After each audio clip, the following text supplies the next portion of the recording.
अस्सलामुअलैकुम, मैं हकीम ताजफीन। आज मैं जिस मर्ज़ पर बात करूंगा वो अनीमिया है, यानी खून की कमी।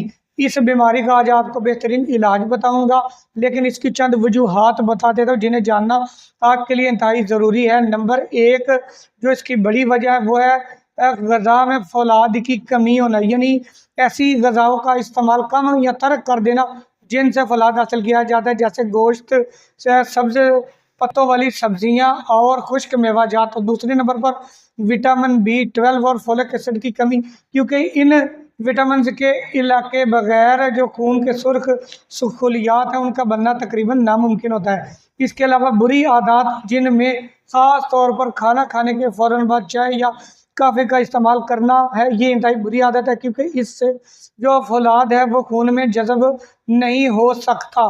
मैं नुस्खा बताता हूँ, नुस्खा बनाइए, इसे इस्तेमाल कीजिए, इंशाल्लाह इस मर्ज़ से आपका जो पीछा है वो छूट जाएगा। नंबर एक, गोल सुरख 100 ग्राम। नंबर दो, मगज़ पिस्ता 50 ग्राम, मगज़ बादाम 50 ग्राम और कुश्ता फौलाद 10 ग्राम। तमाम अदविया का अच्छी तरह बारीक सबूत बना लें। उसके बाद 250 मिलीग्राम शहद मिलाकर माजून तैयार कर लें। चाय वाली चमची का चौथा हिस्सा सुबह और शाम इस्तेमाल करें।